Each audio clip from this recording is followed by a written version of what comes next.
Chapter 1 Black Small Square in the presence of danger, this above all, to refuse to be a victim. Margaret Atwood. He had probably been watching her for a while. We aren't sure, but what we do know is that she was not his first victim. That afternoon, in an effort to get all her shopping done in one trip, Kelly had overestimated what she could comfortably carry home. Justifying her decision as she struggled with the heavy bags, she reminded herself that making 2 trips would have meant walking around after dark, and she was too careful about her safety for that. As she climbed the few steps to the apartment building door, she saw that it had been left unlatched, again. Her neighbors just don't get it, she thought, and though their lax security annoyed her, this time she was glad to be saved the trouble of getting out the key. She closed the door behind her, pushing it until she heard it latch. She is certain she locked it, which means he must have already been inside the corridor. Next came the 4 flights of stairs, which she wanted to do in one trip. Near the top of the 3rd landing, one of the bags gave way, tearing open and dispensing cans of cat food.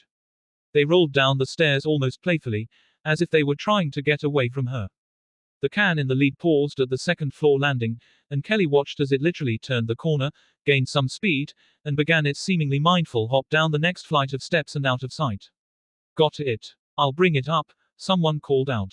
Kelly didn't like that voice. Right from the start something just sounded wrong to her, but then this friendly-looking young guy came bounding up the steps, collecting cans along the way. He said, "Let me give you a hand." No thanks, I've got it. You don't look like you've got it. What floor are you going to? She paused before answering him.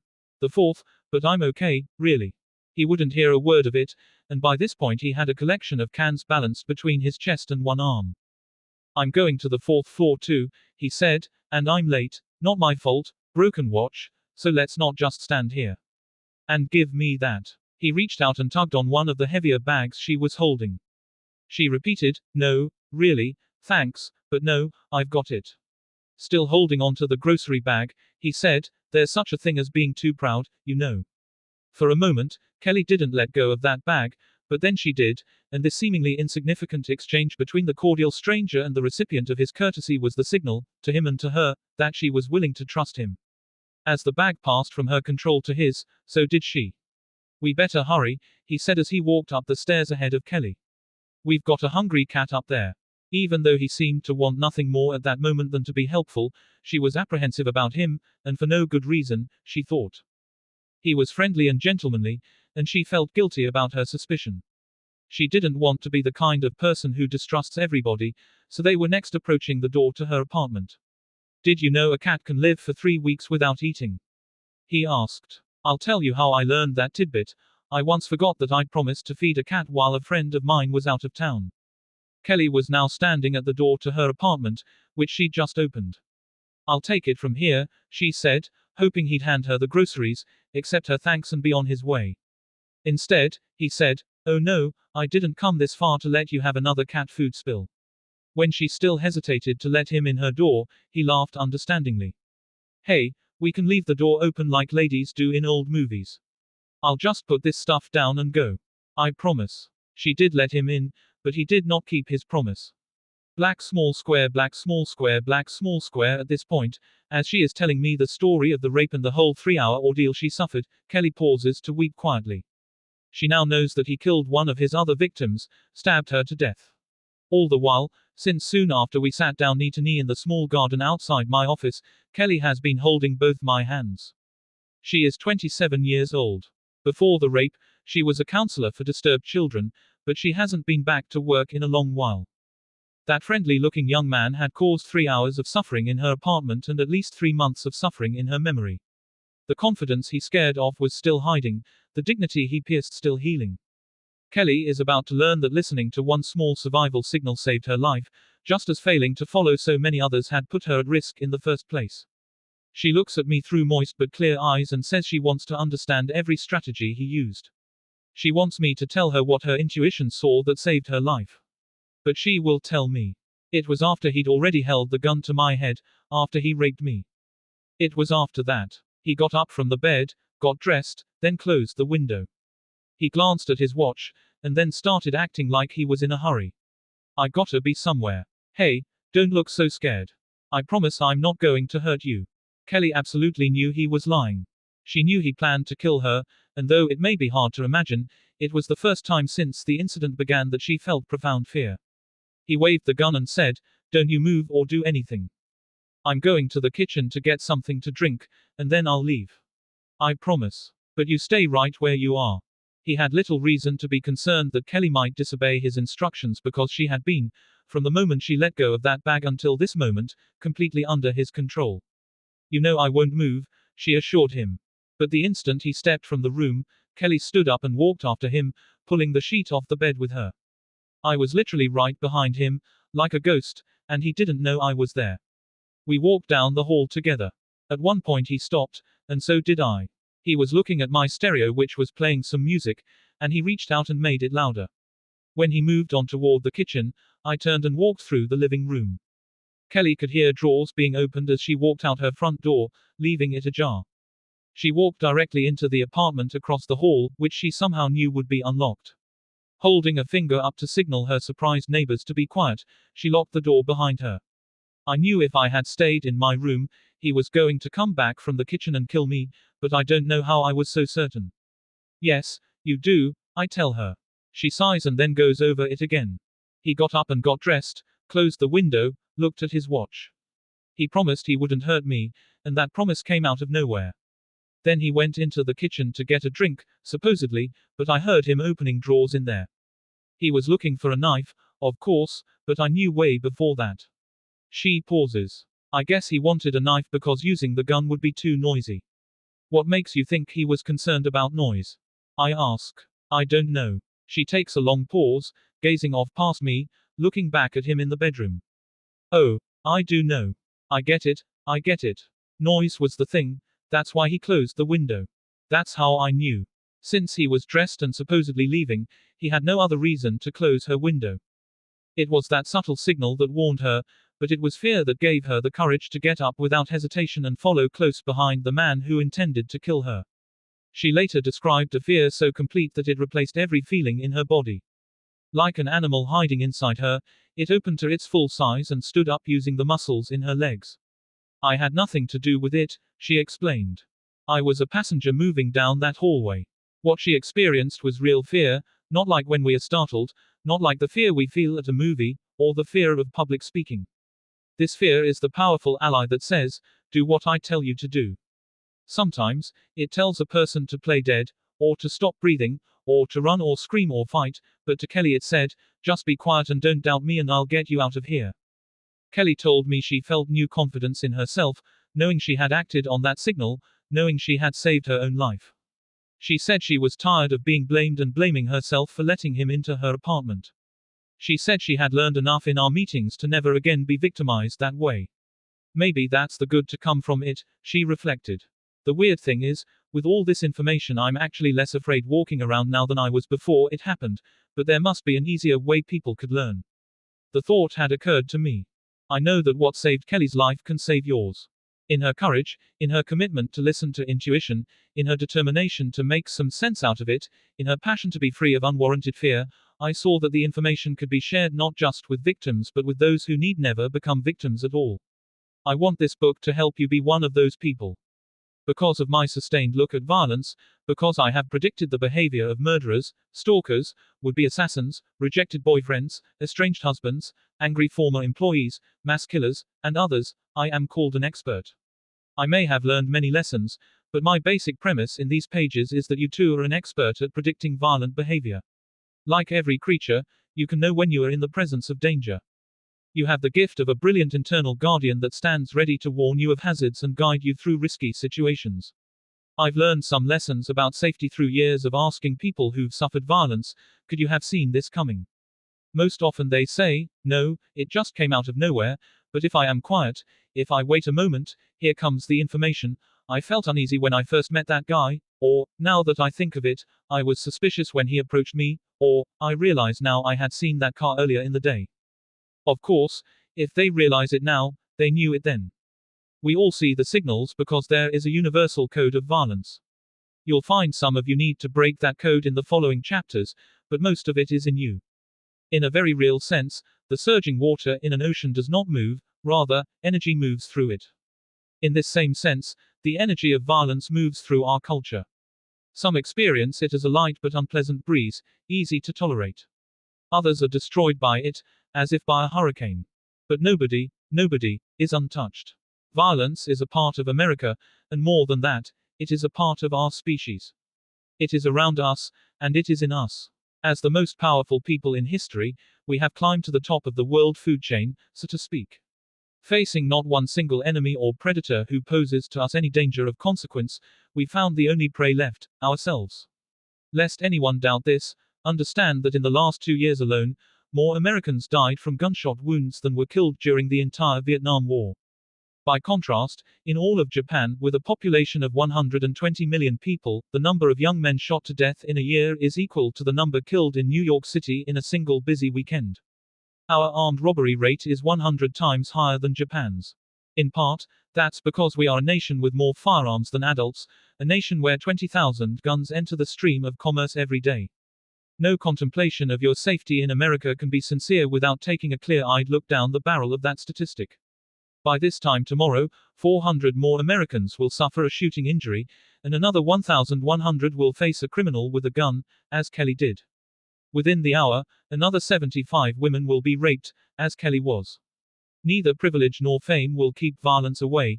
In the last 35 years, more public figures have been attacked in America than in the 185 years before that. Ordinary citizens can encounter violence at their jobs to the point that homicide is now the leading cause of death for women in the workplace.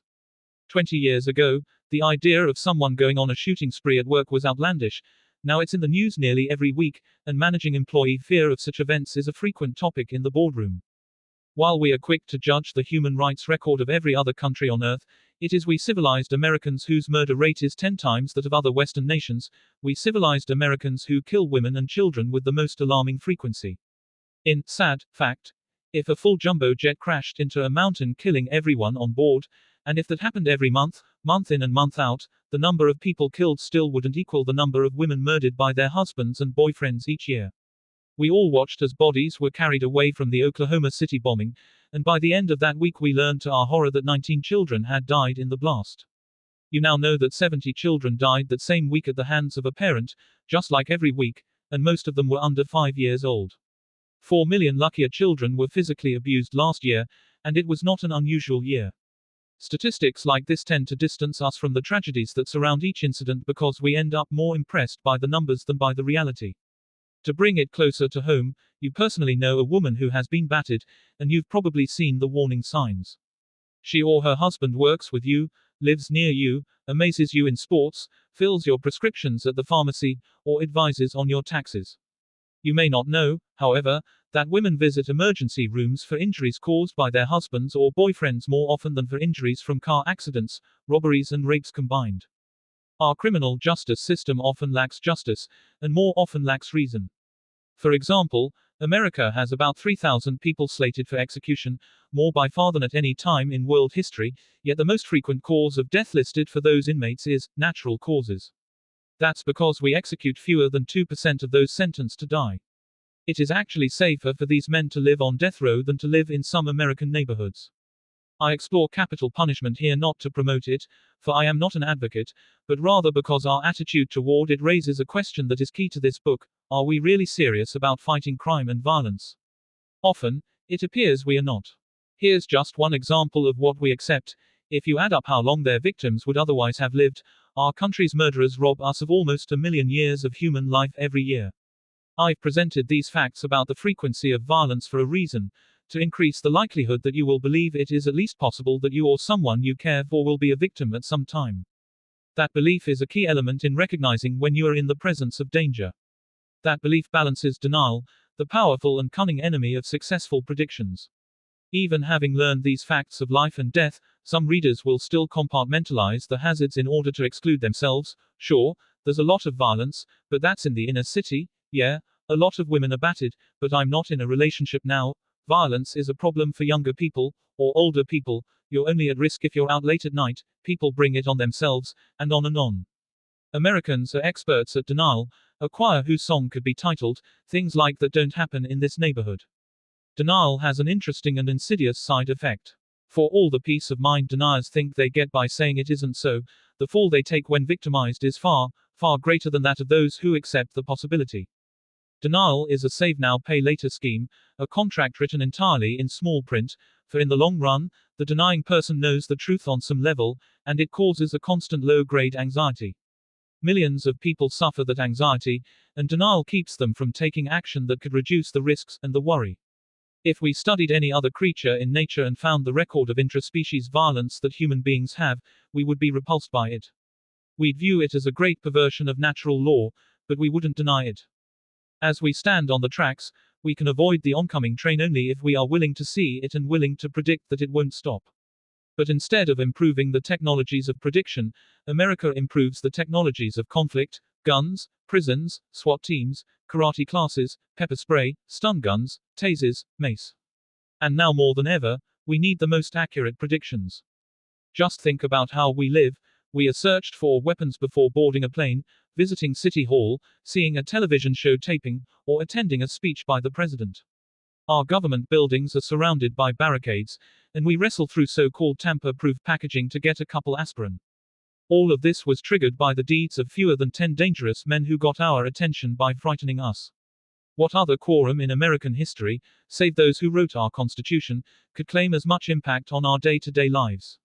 Since fear is so central to our experience, understanding when it is a gift, and when it is a curse, is well worth the effort. We live in a country where one person with a gun and some nerve can derail our democratic right to choose the leaders of the most powerful nation in history. The guaranteed passport into the world of great goings-on is violence, and the lone assailant with a grandiose idea and a handgun has become an icon of our culture. Yet comparatively little has been done to learn about that person, particularly considering his, and sometimes her, impact on our lives. We don't need to learn about violence, many feel, because the police will handle it, the criminal justice system will handle it, experts will handle it. Though it touches us all and belongs to us all, and though we each have something profound to contribute to the solution, we have left this critical inquiry to people who tell us that violence cannot be predicted, that risk is a game of odds, and anxiety is an unavoidable part of life. Not one of these conventional wisdoms is true. Black small square, black small square, black small square. Throughout our lives, each of us will have to make important behavioral predictions on our own, without experts. From the wide list of people who present themselves, we'll choose candidates for inclusion in our lives, as employers, employees, advisors, business associates, friends, lovers, spouses. Whether it is learned the easy way or the hard way, the truth remains that your safety is yours. It is not the responsibility of the police, the government, industry, the apartment building manager, or the security company. Too often, we take the lazy route and invest our confidence without ever evaluating if it is earned. As we send our children off each morning, we assume the school will keep them safe, but as you'll see in Chapter 12, it might not be so. We trust security guards, the employment pool that gave us the son of Sam Killer, the assassin of John Lennon, the Hillside Strangler, and more arsonists and rapists than you have time to read about. Has the security industry earned your confidence? Has government earned it? We have a Department of Justice, but it would be more appropriate to have a Department of Violence Prevention because that's what we need and that's what we care about. Justice is swell, but safety is survival. Just as we look to government and experts, we also look to technology for solutions to our problems, but you will see that your personal solution to violence will not come from technology. It will come from an even grander resource that was there all the while, within you. That resource is intuition. It may be hard to accept its importance, because intuition is usually looked upon by us thoughtful Western beings with contempt. It is often described as emotional, unreasonable, or inexplicable. Husbands chide their wives about feminine intuition, and don't take it seriously. If intuition is used by a woman to explain some choice she made or a concern she can't let go of, men roll their eyes and write it off. We much prefer logic, the grounded, explainable, unemotional thought process that ends in a supportable conclusion. In fact, Americans worship logic, even when it's wrong, and deny intuition, even when it's right. Men, of course, have their own version of intuition, not so light and inconsequential, they tell themselves, as that feminine stuff. Theirs is more viscerally named a gut feeling, but it isn't just a feeling. It is a process more extraordinary and ultimately more logical in the natural order than the most fantastic computer calculation. It is our most complex cognitive process and at the same time the simplest. Intuition connects us to the natural world and to our nature. Freed from the bonds of judgment, married only to perception, it carries us to predictions we will later marvel at. Somehow I knew, we will say about the chance meeting we predicted, or about the unexpected phone call from a distant friend, or the unlikely turnaround in someone's behavior, or about the violence we steered clear of, or, too often, the violence we elected not to steer clear of. Somehow I knew, like Kelly knew, and you can know. The husband and wife who make an appointment with me to discuss the harassing and threatening phone calls they are getting want me to figure out who is doing it. Based on what the caller says, it's obvious he is someone they know, but who? Her ex-husband. That weird guy who used to rent a room from them. A neighbor angry about their construction work. The contractor they fired. The expert will tell them who it is, they think, but actually they will tell me. It's true I have experience with thousands of cases, but they have the experience with this one. Inside them, perhaps trapped where I can help find it, is all the information needed to make an accurate evaluation. At some point in our discussion of possible suspects, the woman will invariably say something like this, you know, there is one other person, and I don't have any concrete reasons for thinking it's him. I just have this feeling, and I hate to even suggest it, but, and right there I could send them home and send my bill, because that is who it will be. We will follow my client's intuition until I have solved the mystery. I'll be much praised for my skill, but most often, I just listen and give them permission to listen to themselves. Early on in these meetings, I say, no theory is too remote to explore, no person is beyond consideration, no gut feeling is too unsubstantiated. In fact, as you are about to find out, every intuition is firmly substantiated. When clients ask, do the people who make these threats ever do such and such? I say, yes, sometimes they do, and this is permission to explore some theory. When interviewing victims of anonymous threats, I don't ask, who do you think sent you these threats? Because most victims can't imagine that anyone they know sent the threats. I ask instead, who could have sent them? And together we make a list of everyone who had the ability, without regard to motive. Then I ask clients to assign a motive, even a ridiculous one, to each person on the list. It is a creative process that puts them under no pressure to be correct. For this very reason, in almost every case, one of their imaginative theories will be correct. Quite often, my greatest contribution to solving the mystery is my refusal to call it a mystery. Rather, it is a puzzle, one in which there are enough pieces available to reveal what the image is. I have seen these pieces so often that I may recognize them sooner than some people, but my main job is just to get them on the table. As we explore the pieces of the human violence puzzle, I'll show you their shapes and their colors. Given your own lifelong study of human behavior, and your own humanness, you'll see that the pieces are already familiar to you. Above all, I hope to leave you knowing that every puzzle can be solved long before all the pieces are in place. People do things, we say, out of the blue, all of a sudden, out of nowhere. These phrases support the popular myth that predicting human behavior isn't possible. Yet to successfully navigate through morning traffic, we make amazingly accurate high-stakes predictions about the behavior of literally thousands of people. We unconsciously read tiny untaught signals, the slight tilt of a stranger's head or the momentarily sustained glance of a person 100 feet away tells us it is safe to pass in front of his 2-ton monster. We expect all the drivers to act just as we would, but we still alertly detect those few who might not, so that we are also predicting their behavior, unpredictable though we may call it. So here we are, traveling along faster than anyone before the 1900s ever traveled, unless they were falling off a cliff, dodging giant, high-momentum steel missiles, judging the intent of their operators with a fantastic accuracy, and then saying we can't predict human behavior. We predict with some success how a child will react to a warning, how a witness will react to a question, how a jury will react to a witness, how a consumer will react to a slogan, how an audience will react to a scene, how a spouse will react to a comment, how a reader will react to a phrase, and on and on. Predicting violent behavior is easier than any of these, but since we fantasize that human violence is an aberration done by others unlike us, we say we can't predict it. Watching Jane Goodall's documentary showing a group of chimpanzees stalking and killing another group's males, we say the unprovoked attack is territorialism or population control. With similar certainty, we say we understand the cause and purpose of violence by every creature on Earth, except ourselves. The human violence we abhor and fear the most, that which we call random and senseless, is neither. It always has purpose and meaning, to the perpetrator, at least. We may not choose to explore or understand that purpose, But it is there, and as long as we label it senseless, we'll not make sense of it. Sometimes a violent act is so frightening that we call the perpetrator a monster, but as you'll see, it is by finding his humanness, his similarity to you and me, that such an act can be predicted. Though you're about to learn new facts and concepts about violent people, you will find most of the information resonating somewhere in your own experience. You will see that even esoteric types of violence have detectable patterns and warning signs. You'll also see that the more mundane types of violence, those we all relate to on some level, such as violence between angry intimates, are as knowable as affection between intimates. In fact, the violence has fewer varieties than the love. A television news show reports on a man who shot and killed his wife at her work. A restraining order had been served on him the same day as his divorce papers, coincidentally also his birthday. The news story tells of the man's threats, of his being fired from his job, of his putting a gun to his wife's head the week before the killing, of his stalking her. Even with all these facts, the reporter ends with, officials concede that no one could have predicted this would happen.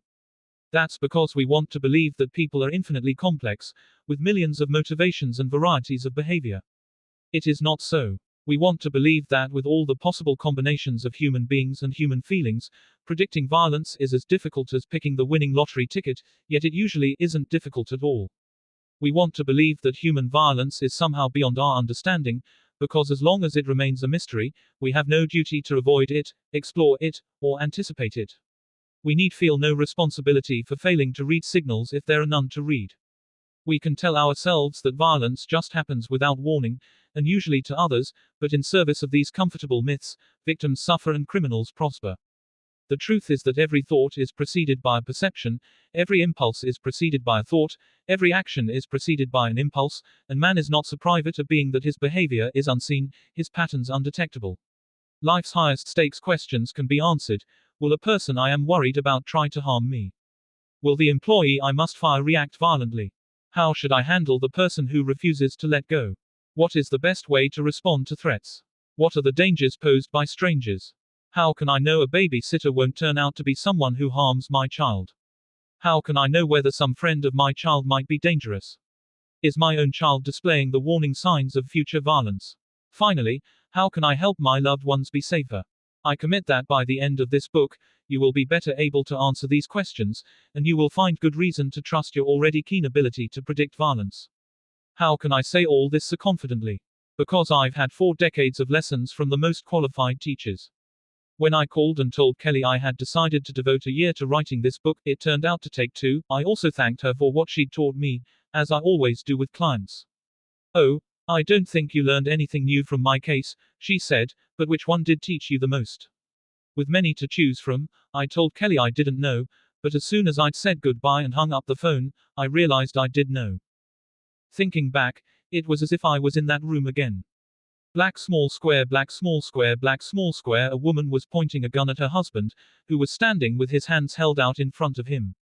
She was anxiously changing her grip on the small semi-automatic pistol. Now I'm going to kill you, she repeated quietly, almost as if to herself. She was an attractive, slender woman of 33, wearing black slacks and a man's white shirt. There were 8 bullets in the gun.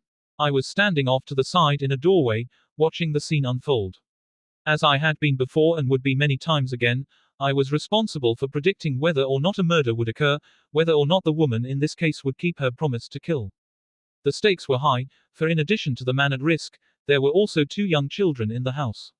Threats like hers, I knew, are easy to speak, harder to honor. Like all threats, the words betrayed her by admitting her failure to influence events in any other way, and like all people who threaten, she had to advance or retreat. She might be satisfied with the fear her words and actions caused, might accept the attention she had garnered at gunpoint and leave it at that. Or, she might pull the trigger.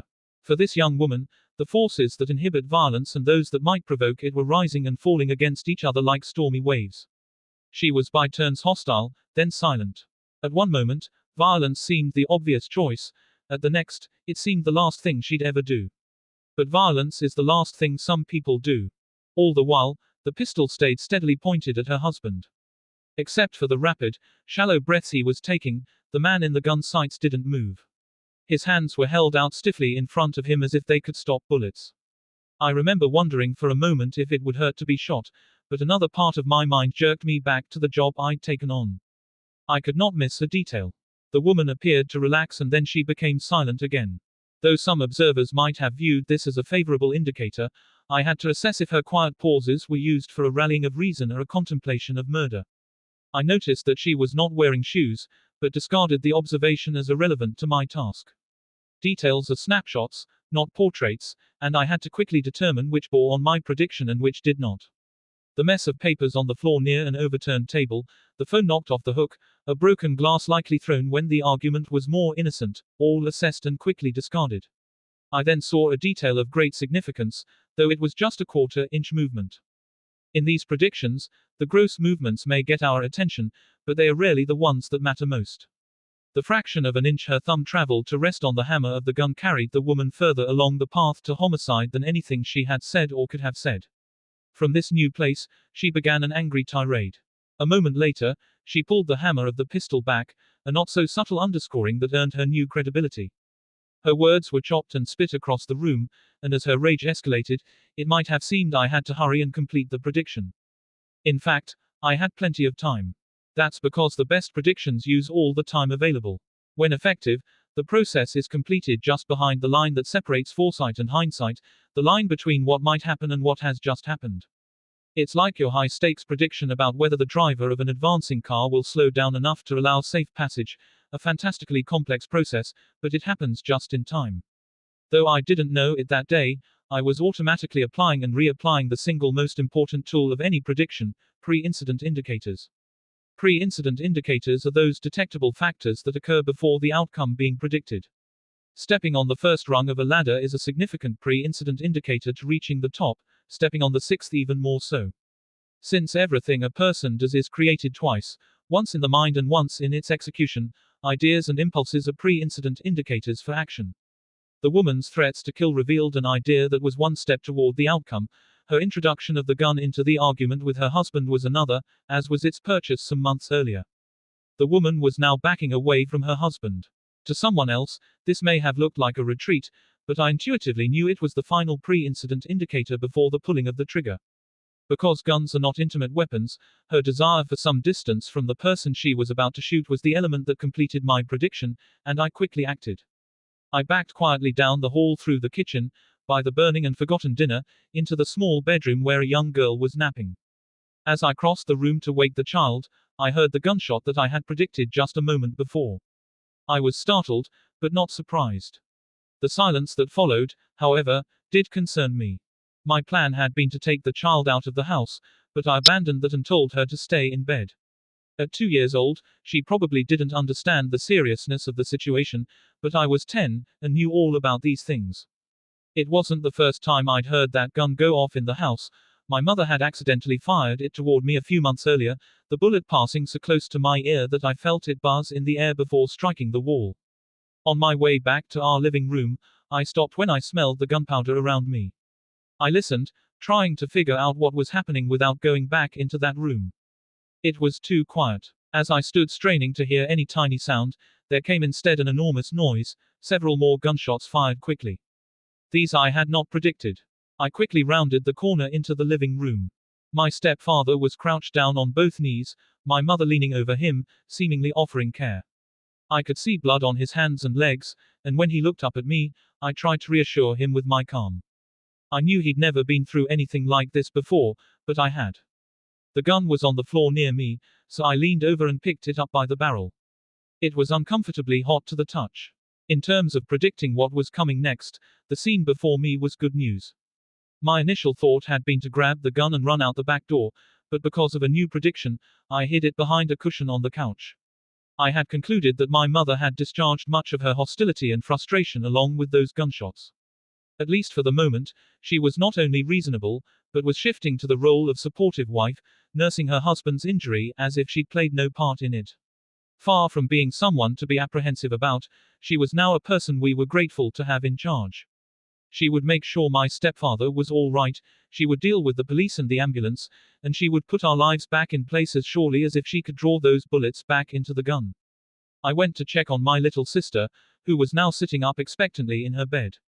Having learned that the time after a major incident offered a period of safety and the best rest, I lay down next to her. I couldn't take a vacation from all predictions, of course, but I lowered the periscope a bit, and after a while we fell asleep. By the time our family moved from that house a year later, there were 9 bullets embedded in the walls and floors. I imagine they are still there.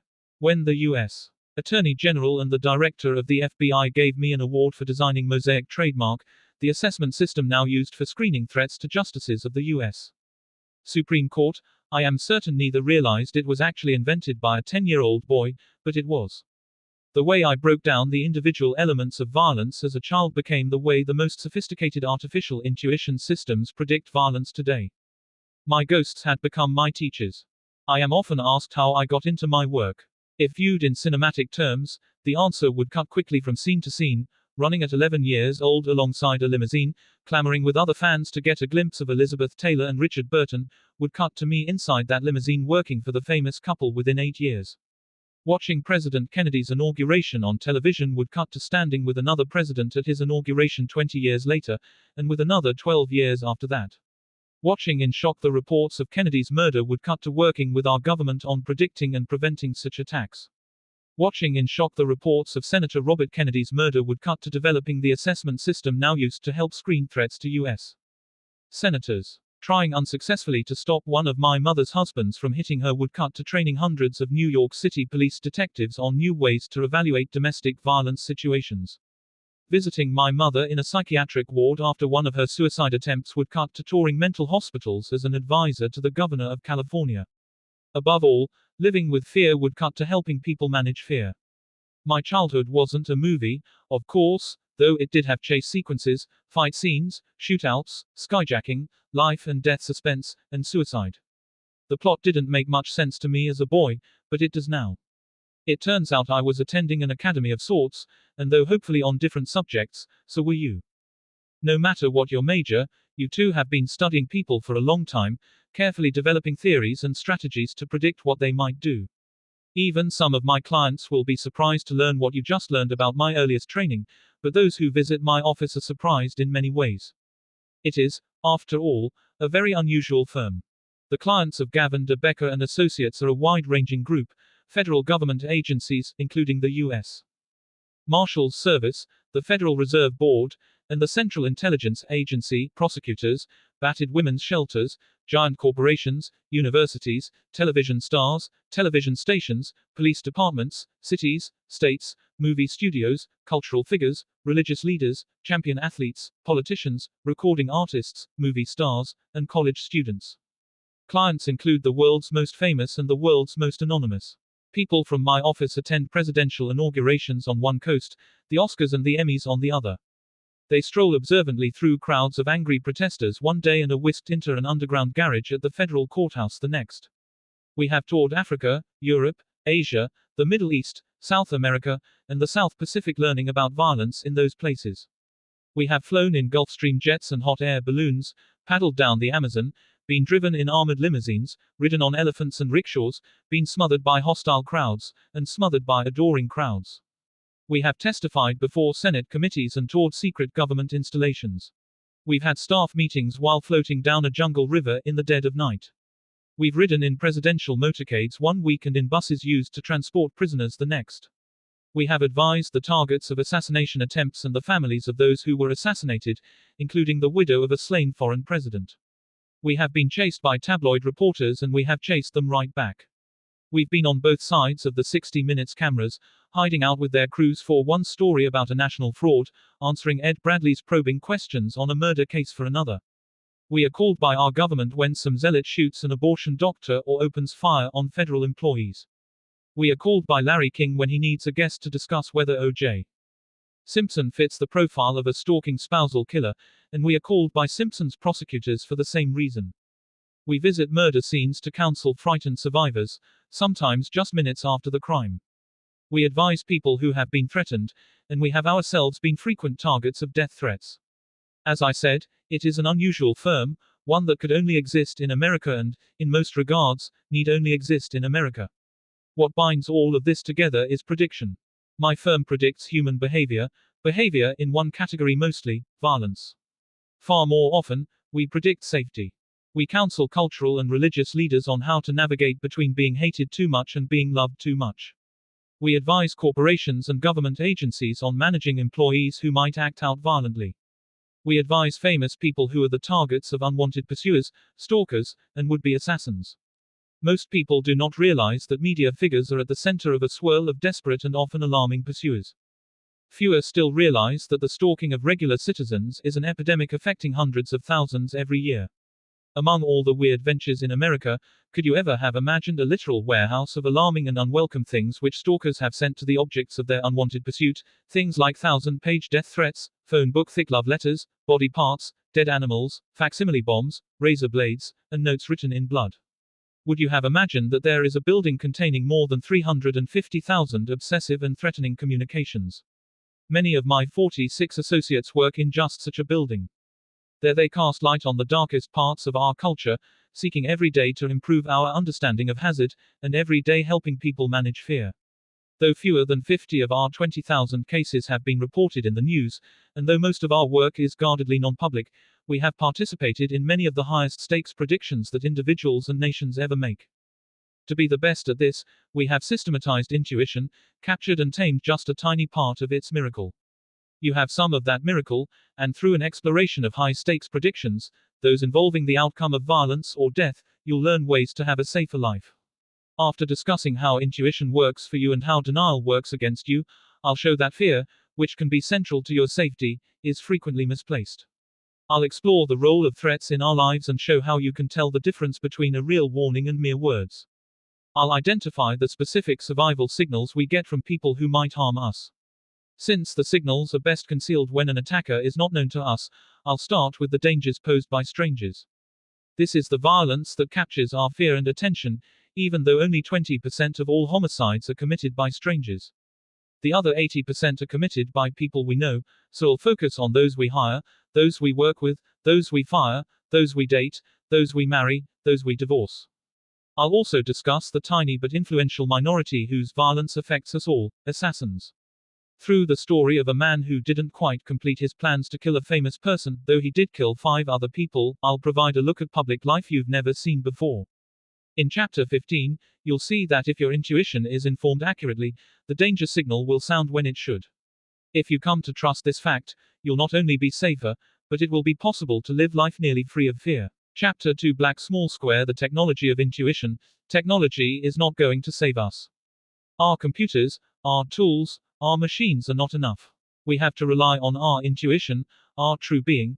Joseph Campbell. I walked into that convenience store to buy a few magazines and for some reason, I was suddenly afraid, and I turned right around and walked out. I don't know what told me to leave, but later that day I heard about the shooting. Airline pilot Robert Thompson is telling me about dodging death right here on the ground. I ask him what he saw, what he reacted to. Nothing, it was just a gut feeling. A pause. Well, now that I think back, the guy behind the counter looked at me with a very rapid glance, just jerked his head toward me for an instant, and I guess I'm used to the clerk sizing you up when you walk in, but he was intently looking at another customer, and that must have seemed odd to me. I must have seen that he was concerned. When free of judgment, we inherently respect the intuition of others. Sensing that someone else is in that special state of assessing hazard, we are alerted, just as when we see the cat or dog awaken suddenly from a nap and stare intently into a dark hallway. Thompson continues. I noticed that the clerk was focused on a customer who was wearing a big, heavy jacket, and of course, I now realize that it was very hot, so that's probably where the guy was hiding the shotgun. Only after I saw on the news what kind of car they were looking for did I remember that there were 2 men sitting in a station wagon in the parking lot with the engine running. Now it's all clear, but it didn't mean a thing to me at the time. Actually, it did then too, I tell him.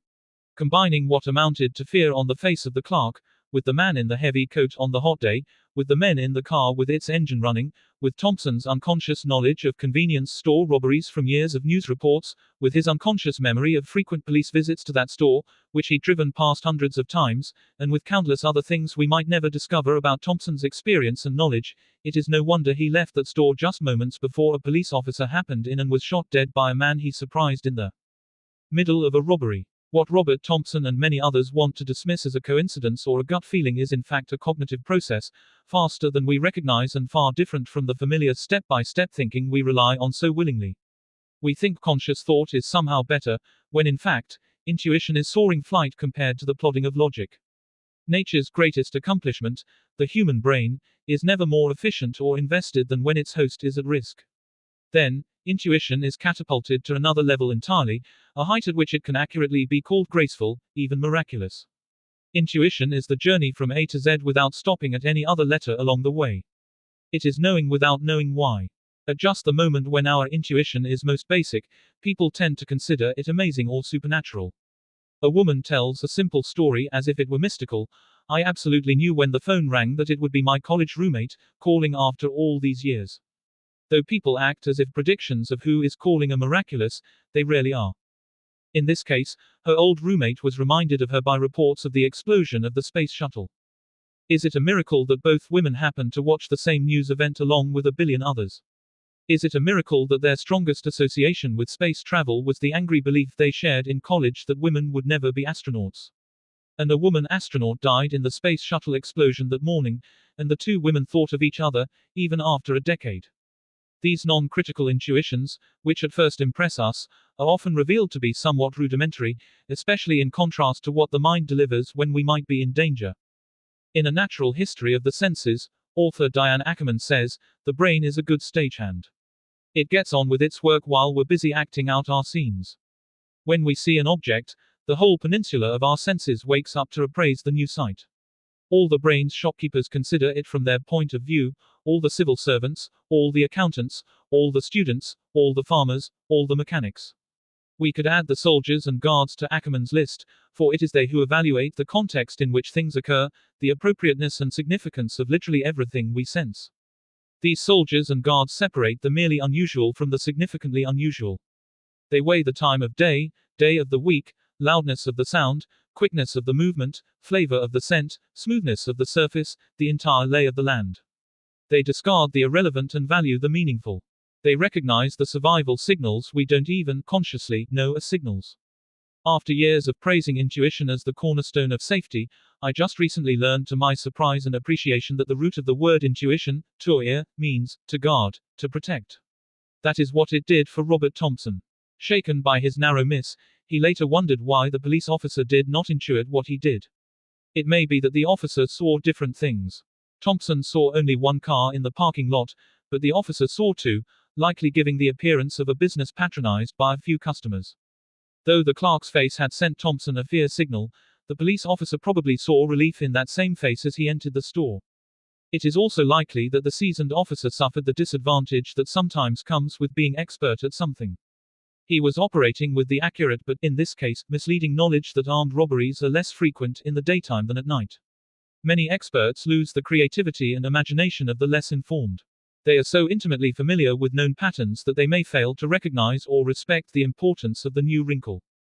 The process of applying expertise is, after all, the editing out of unimportant details in favor of those known to be relevant.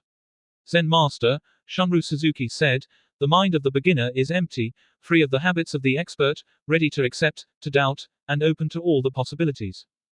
People enjoying so-called beginner's luck prove this all the time. Even men of science rely on intuition, both knowingly and unknowingly. The problem is, we discourage them from doing it. Imagine that you go to see a doctor, a specialist in some particular malady, and before you even sit down in his examining room, he says, "You're fine, please pay my receptionist on the way out." You might understandably feel that the opinion he rendered intuitively was not worth paying for, though it might be the exact same diagnosis you would get after his poking and prodding you with fancy equipment. A friend of mine who is a doctor has to prove his scientific acumen to patients before they'll accept his intuition. I call it the tap dance. After I do a few steps, patients say, "Okay, I see you can dance," and then they believe me. The amateur at the convenience store teaches us that intuition heeded is far more valuable than simple knowledge. Intuition is a gift we all have, whereas retention of knowledge is a skill. Rare is the expert who combines an informed opinion with a strong respect for his own intuition and curiosity.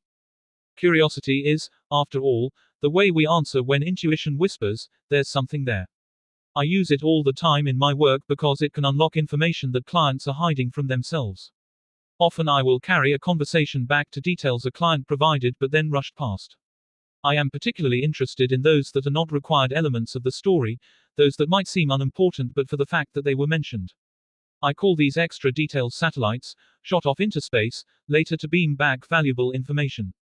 I always follow them. A client who recounted getting anonymous death threats after a long and contentious lawsuit felt quite certain they were from the man she had sued, but her story includes some extra details. After the case was settled, I knew that the guy we'd sued was still really angry, but I was surprised he would stoop to sending me death threats. I was discussing the settlement one day with Tony. He used to be an intern for my lawyer, but he's not working for my lawyer anymore. Anyway, I said to him, I hope the case being over really ends the matter, and I thought it would, but then the threat letters started coming. What's the satellite in the story? I was discussing the settlement one day with Tony. He used to be an intern for my lawyer, but he's not working for my lawyer anymore. These details about a person my client made a remark to are not key elements in the story, but her inclusion of them was a signal for me. Tell me about the guy who used to work for your lawyer. Oh, Tony. He got fired, one of the many casualties of the case, I guess. He was so sweet to me. He'd taken a real interest in the case, but apparently he'd let other responsibilities slide. Even after he was fired, he kept coming to court to give me support, which I really appreciated. When the case settled, my lawyer threw a party for us all, but Tony wasn't invited. It was sad, because he called me and said, I hope we can still stay in touch even though the case is over. A pause. You don't think? My client then described several odd things Tony had done, followed by the revelation, more accurately, the recollection that Tony had once told her he was helping an acquaintance who was getting threats from an ex-boyfriend. So an extraneous character in a story, a seemingly unimportant detail, became a suspect, and ultimately the proven threatener. On some level, my client knew all along he was the best suspect, but she denied it, preferring to indict her nasty opponent over her friendly ally. How many times have you said after following one course, knew I shouldn't have done that?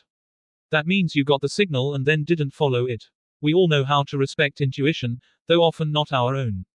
For example, people tend to invest all kinds of intuitive ability in dogs, a fact I was reminded of recently when a friend told me this story. Ginger had a really bad reaction to our new building contractor. She even growled at him. She seemed to sense that he isn't trustworthy, so I'm going to get some bids from other people. That must be it, I joked with her. The dog feels you should get another general contractor because this one's not honest. The irony, I explained, is that it's far more likely Ginger is reacting to your signals than that you are reacting to hers. Ginger is an expert at reading you, and you are the expert at reading other people. Ginger, smart as she is, knows nothing about the ways a contractor might inflate the cost to his own profit, or about whether he is honest, or about the benefits of cost plus 15% versus a fixed bid, or about the somewhat hesitant recommendation you got from a former client of that builder, or about the too fancy car he arrived in, or about the slick but evasive answer he gave to your pointed question. My friend laughed at the revelation that Ginger, whose intuition she was quick to overrate, is actually a babbling idiot when it comes to remodel work. In fact, Ginger is less than that because she can't even babble. If there are dogs out there intuitive enough to detect what's being read here by their masters, I take it all back. Contrary to what people believe about the intuition of dogs, your intuitive abilities are vastly superior, and given that you add to your experience every day, you are at the top of your form right now. Ginger does sense and react to fear in humans because she knows instinctively that a frightened person, or animal, is more likely to be dangerous, but she has nothing you don't have. The problem, in fact, is that extra something you have that a dog doesn't. It is judgment, and that's what gets in the way of your perception and intuition. With judgment comes the ability to disregard your own intuition unless you can explain it logically, the eagerness to judge and convict your own feelings, rather than honor them. Ginger is not distracted by the way things could be, used to be, or should be. She perceives only what is. Our reliance on the intuition of a dog is often a way to find permission to have an opinion we might otherwise be forced to call, God forbid, unsubstantiated. Can you imagine an animal reacting to the gift of fear the way some people do, with annoyance and disdain instead of attention? No animal in the wild suddenly overcome with fear would spend any of its mental energy thinking, it's probably nothing. Too often we chide ourselves for even momentarily giving validity to the feeling that someone is behind us on a seemingly empty street, or that someone's unusual behavior might be sinister. Instead of being grateful to have a powerful internal resource, grateful for the self-care, instead of entertaining the possibility that our minds might actually be working for us and not just playing tricks on us, we rush to ridicule the impulse. We, in contrast to every other creature in nature, choose not to explore, and even to ignore, survival signals. The mental energy we use searching for the innocent explanation to everything could more constructively be applied to evaluating the environment for important information. Every day, people engaged in the clever defiance of their own intuition become, in mid-thought, victims of violence and accidents. So when we wonder why we are victims so often, the answer is clear: it is because we are so good at it. A woman could offer no greater cooperation to her soon-to-be attacker than to spend her time telling herself, "But he seems like such a nice man." Yet this is exactly what many people do. A woman is waiting for an elevator, and when the doors open she sees a man inside who causes her apprehension. Since she is not usually afraid, it may be the late hour, his size, the way he looks at her, the rate of attacks in the neighborhood, an article she read a year ago, it doesn't matter why. The point is, she gets a feeling of fear. How does she respond to nature's strongest survival signal? She suppresses it, telling herself, "I'm not going to live like that, I'm not going to insult this guy by letting the door close in his face." When the fear doesn't go away, she tells herself not to be so silly, and she gets into the elevator. Now, which is sillier, waiting a moment for the next elevator, or getting into a soundproofed steel chamber with a stranger she is afraid of? The inner voice is wise, and part of my purpose in writing this book is to give people permission to listen to it. Even when intuition speaks in the clearest terms, even when the message gets through, we may still seek an outside opinion before we'll listen to ourselves. A friend of mine who is a psychiatrist told me of a patient he'd heard of whom reported, recently, "When my wife goes to bed, I find some excuse to stay downstairs until she's asleep. If she's still awake when I get to our room, I'll often stay in the bathroom for a long time so that I'm sure she's asleep by the time I get into bed. Do you think I'm unconsciously trying to avoid having sex with my wife?" The psychiatrist astutely asked, "What was the unconscious part?" When victims explained to me after the fact that they, unconsciously, knew they were in danger, I could ask the same question: what was the unconscious part? The strange way people evaluate risk sheds some light on why we often choose not to avoid danger. We tend to give our full attention to risks that are beyond our control, air crashes, nuclear plant disasters, while ignoring those we feel in charge of, dying from smoking, poor diet, car accidents, even though the latter are far more likely to harm us. In Why the Reckless Survive, Drive, Melvin Connor's exceptional book about you and me, and all other human beings, he points out that we drink and drive without our seatbelts and light up another cigarette, and then cancel the trip to Europe on the 1 in a million chance of an Arab terrorist attack. Many Americans who wouldn't travel to see the pyramids for fear of being killed in Egypt, stay home where that danger is 20 times greater.